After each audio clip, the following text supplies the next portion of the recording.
Breaking news మహారాష్ట్రలో కూటమి విజయంతో జనసేన శ్రేణులు సంబరాలు చేసుకుంటున్నారు.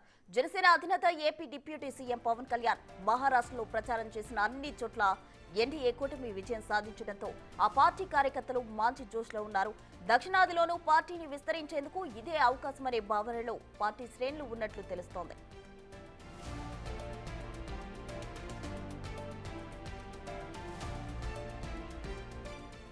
సనాతన ధర్మం పేరుతో దక్షిణాది రాష్ట్రాల్లో పవన్ కళ్యాణ్ ఫోకస్ చేశారు. దానిలో భాగంగానే మహారాష్ట్రలో కూడా ఎన్నికల ప్రచారం నిర్వహించారు.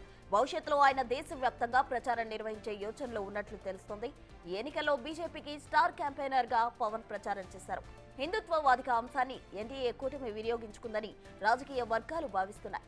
ఏదేమైనా మహా ఫలితాలతో పవన్ కళ్యాణ్ అభిమానులు పార్టీ శ్రేణులు సంబరాలు చేసుకుంటున్నారు. స్టేట్ ఏదైనా పవన్ కళ్యాణ్ ప్రచారం చేస్తే విజయం తథ్యమని జన సైనికులు చెబుతున్నారు.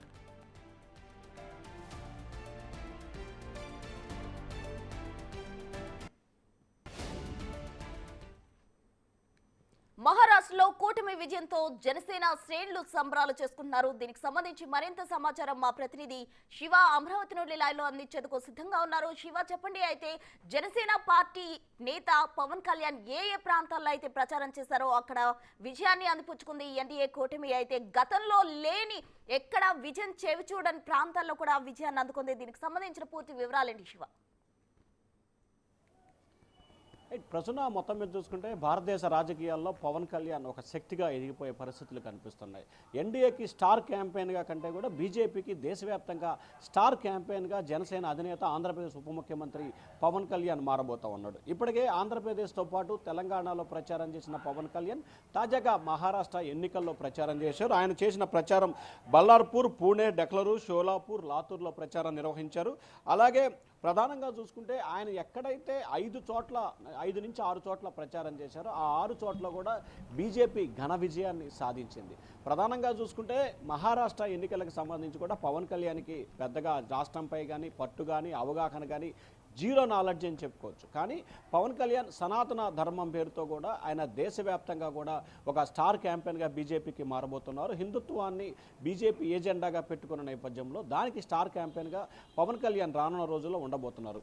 ఇక ఏదైతే మొన్న తెలంగాణ, నిన్న ఆంధ్రప్రదేశ్, ఈరోజు మహారాష్ట్రలో ప్రచారం నిర్వహించిన పవన్ కళ్యాణ్ రానున్న రోజుల్లో తమిళనాడు, కేరళ, కర్ణాటకలపై కూడా ఫోకస్ పెట్టబోతున్నారు. ముఖ్యంగా దక్షిణాదికి సంబంధించిన 5 రాష్ట్రాలపై పవన్ కళ్యాణ్ గురిపెట్టారు. అంటే పవన్ కళ్యాణ్ గురిపెట్టారంటే బీజేపీ గురిపెట్టిన పరిస్థితి. ఎందుకంటే ఇప్పటికే ఆంధ్రప్రదేశ్ ఎన్డీఏ కూటమిలో ఉంది.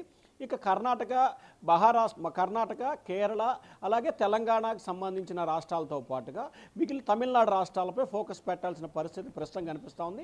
కర్ణాటకలో, తెలంగాణలో కాంగ్రెస్ ఉంటే అలాగే ఏదైతే మిగతా రాష్ట్రాలకు సంబంధించి ఒక్కొక్క పార్టీ అధికారంలో ఉన్న నేపథ్యం, కేరళకు సంబంధించి వామపక్షాలు ఉన్నాయి, అలాగే తమిళనాడుకు సంబంధించి స్టాలిన్ ఉన్నారు. సో ఏదైతే దక్షిణాది రాష్ట్రాలు 5 రాష్ట్రాలు ఉంటే ఒకే ఒక రాష్ట్రం బీజేపీ చేతిలో ఉంది. సో ఈ నేపథ్యంలో రానున్న రోజుల్లో త్వరలో జరగబోతున్న, అంటే 1 సంవత్సరం 2 సంవత్సరాల్లో జరగబోతున్న ఎన్నికల్లో, అంటే తెలంగాణ, ఆంధ్రప్రదేశ్ పోతే మిగిలిన 3 రాష్ట్రాల్లో రానున్న 1-2 సంవత్సరాల్లో ఎన్నికలు జరగబోతున్నాయి. సో ఈ ఎన్నికలు జరగబోతున్న నేపథ్యంలో ఆ రాష్ట్రాలపై ఫోకస్ పెట్టాలని చెప్పి భారతీయ జనతా పార్టీ నిర్ణయం తీసుకుంది.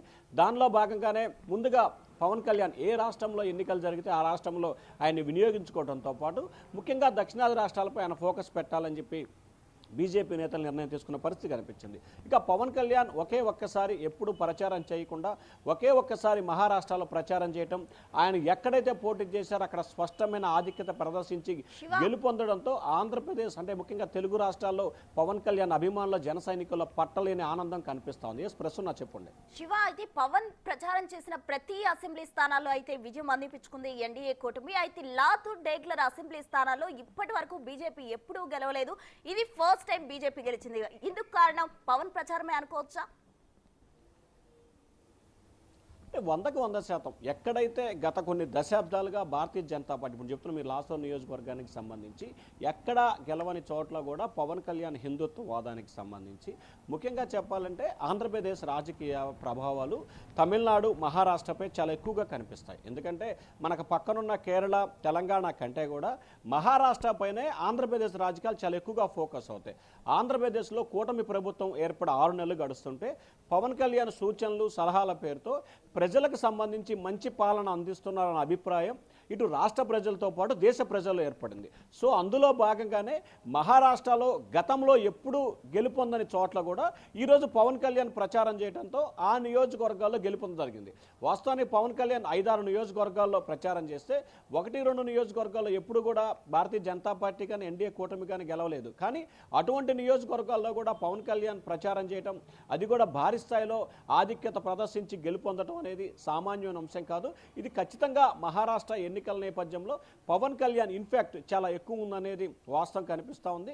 ఎందుకంటే ముఖ్యంగా చూసుకుంటే తెలుగు రాష్ట్రాల కంటే తెలంగాణకు ఆనుకోనే మహారాష్ట్ర ఉంటుంది. సరిహద్దు ప్రాంతం తెలంగాణకు సరిహద్దు ప్రాంతం మహారాష్ట్ర. సో ఇటు పవన్ కళ్యాణ్కి సంబంధించిన అభిమానుల విషయంలో కానీ లేకపోతే జన సైనికుల విషయంలో కానీ మహారాష్ట్రకి పవన్ కళ్యాణ్తో కొంత బంధం ఉంది. సో ఆ బంధం ప్రభావంతో ఆ ప్రాంతాల్లో పవన్ కళ్యాణ్ ఎక్కడైతే ప్రచారం చేశారో తెలుగు వారు కొంచెం ఎక్కువగా ఉన్న ప్రాంతాల్లో పవన్ కళ్యాణ్ ఎంచుకొని మరీ ప్రచారం చేశారు. సో ఈ నేపథ్యంలోనే అక్కడ పవన్ కళ్యాణ్ ప్రచారం చేయడంతో పాటుగా హిందుత్వవాదం అలాగే సనాతన ధర్మం పేరుతో ఆయన నిర్వహించిన క్యాంపెయిన్ విజయవంతమైందని చెప్పుకోవచ్చు. సో దానిలో భాగంగానే పవన్ కళ్యాణ్ చేసిన ప్రచారంలో ఖచ్చితంగా 100% స్ట్రైక్ రేట్తో, ఎందుకంటే ఆంధ్రప్రదేశ్లో ఆయన 21 అసెంబ్లీలో పోటీ చేసి 21 చోట ఏ రకంగా అయితే గెలుపొందిందో అదే రకంగా మహారాష్ట్రలో పవన్ కళ్యాణ్ ఎక్కడెక్కడైతే ప్రచారం చేశారో అక్కడ భారతీయ జనతా అంటే ఎన్డీఏ కూటమి విజయం పొందిందని చెప్పి జనసేన అభిమానులు అయితే మాత్రం ఘంటాపథంగా చెప్తున్నారు. ఇప్పుడే కాదు, స్టేట్ అయినా సెంటర్ అయినా ఎక్కడైనా సరే తమ అధినేత, తమ నాయకుడు, తమ అభిమాన హీరో ఎక్కడ ప్రచారం చేసినా ఖచ్చితంగా విజయం తథ్యం అని చెప్పి కూడా అభిమానులు అయితే ఘంటాపథంగా చెప్తున్నారు. దానికి అనుగుణంగానే నిన్న ఆంధ్రప్రదేశ్లో ఎన్నికల విషయంలో కానీ తాజాగా మహారాష్ట్ర ఎన్నికల విషయంలో కానీ ఇది రుజువైందని చెప్పి మరొకసారి చెప్పుకోవచ్చు. ప్రసూన. Right Shiva, thanks.